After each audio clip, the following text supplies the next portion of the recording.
Hello, আসসালামু আলাইকুম। আজকে আমি আপনাদের সাথে খুবই মজাদার একটি সন্ধ্যার নাস্তার রেসিপি শেয়ার করব। রেসিপিটি করতেও লাগে অনেক কম সময়, খেতেও লাগে অসাধারণ। ফুল রেসিপিটি দেখে কমেন্ট করে জানাবেন যে এই রেসিপিটার কী নাম দেওয়া যায়। তো চলুন দেখে নিই রেসিপিটি। এই জন্য আমি 3টি সেদ্ধ করা আলু নিয়েছি। আলু 3টিকে ভালোভাবে ম্যাশ করে নিতে হবে। তো দেখতে পাচ্ছেন আমার ভালোভাবে ম্যাশ করা হয়ে গিয়েছে। এখানে আমি এবারে 1 কাপ পরিমাণ আটা নিয়েছি। এখানে নিয়েছি 1 চামচ পরিমাণ কালো জিরে এবং 1 চামচ পরিমাণ তিল। তিল আর কালো জিরে আটার ভিতরে দিয়ে দেব। এরপরে দিতে হবে সামান্য পরিমাণ লবণ। এরপরে দিতে হবে 1 টেবিল চামচ পরিমাণ চিনি। চিনি দিয়ে ভালোভাবে আটার সাথে মিক্সড করে নিতে হবে। এরপরে দিয়েছি 1 চামচ পরিমাণ তাল মাখনা। তাল মাখনা দিয়ে আবার ভালোভাবে মেখে নিয়েছি। এবারে দিতে হবে 1 টেবিল চামচ পরিমাণ রান্নার তেল। তেল দিয়ে আবার আটার সাথে ভালোভাবে মিক্সড করে নিতে হবে। এরপরে দিয়ে দিচ্ছি আগে থেকে ম্যাশ করে রাখা আলু।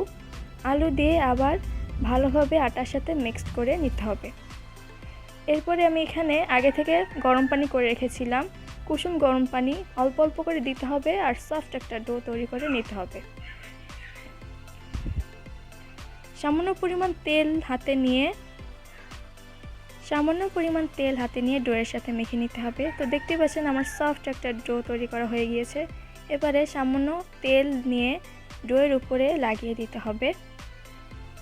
এবারে 1 ঘন্টার জন্য ঢাকনা দিয়ে ঢেকে রেস্টে রেখে দিতে হবে। এই জায়গায় একটি কড়াইয়ে দিয়ে দিতে হবে রান্নার তেল। তেল গরম হলে দিয়ে দিতে হবে মাংসের কিমা। মুরগির মাংস এখানে আমি নিয়েছি। সামান্য পরিমাণ হলুদের গুঁড়ো, স্বাদ মতো লবণ। এরপরে ভালোভাবে মাংসের সাথে মিক্সড করে নিতে হবে।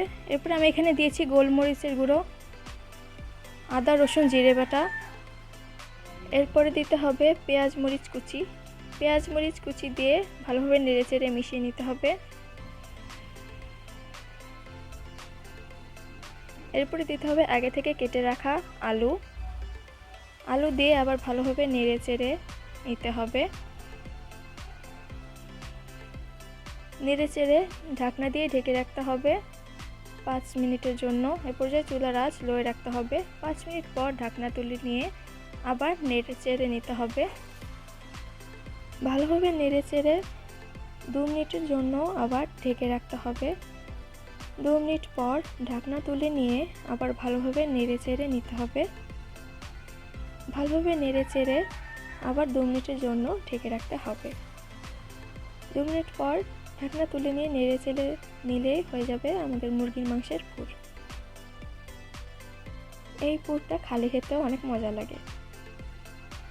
এবারে 1 ঘন্টা পর ডোটা আবার ভালোভাবে হাত দিয়ে মেখে নিতে হবে।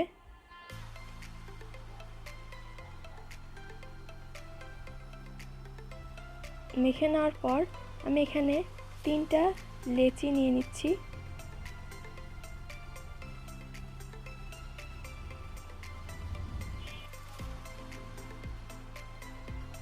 তো দেখতে পাচ্ছেন আমার 3টা লেচি নেওয়া হয়ে গিয়েছে। এবারে লেচি 3টা ভিতর থেকে একটা নিয়ে পাতলা করে বেলে নিতে হবে। তো দেখতে পাচ্ছেন পাতলা করে বেলে নেওয়া হয়ে গিয়েছে। এখানে আমি একটা ডিম ফেটিয়ে নিয়েছি। এবারে ডিমটা অল্প অল্প করে দিতে হবে, একটু ছড়িয়ে দিতে হবে। ডিম দিয়ে দেওয়ার পর মুরগির মাংসের সেই কিমাটা এখানে দিতে হবে। কিমাটা দিয়ে একটু চারিদিকে ছড়িয়ে দিতে হবে। এরপরে এটা ভাঁজ দিয়ে নিতে হবে। আমি যেভাবে দেখাচ্ছি সেভাবে ভাঁজ দিয়ে নিতে হবে। এই ভাঁজটা আমার কাছে সহজ মনে হয়, তাই আমি এভাবেই দেখাচ্ছি।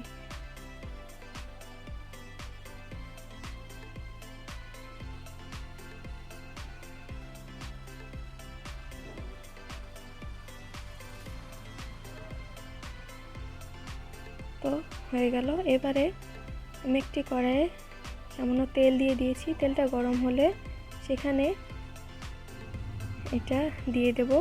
এবারে লো আঁচে উল্টে পাল্টে ভেজে নিতে হবে।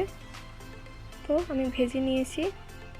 আমি 3টা এভাবে আমি ভেজে নিয়েছি। দেখতে পাচ্ছেন কত সুন্দর হয়েছে, কত সুন্দর একটা কালার হয়েছে। কালো জিরে দেওয়াতে অনেক সুন্দর একটা ফ্লেভার আসে, খেতে অনেক মজা লাগে। আমি আপনাদের কেটে দেখাচ্ছি একটা। ভেতরে পুরো পুর ভরা রয়েছে, খেতে কিন্তু অনেক অসাধারণ লাগে। আপনারা বাসায় না বানালে বুঝবেন না। তো রেসিপিটা কেমন লাগলো অবশ্যই কমেন্ট করে জানাবেন। আর এরকম নাস্তা আপনারা বাচ্চাদের টিফিনেও দিতে পারেন, বাচ্চারাও অনেক মজা করে খাবে।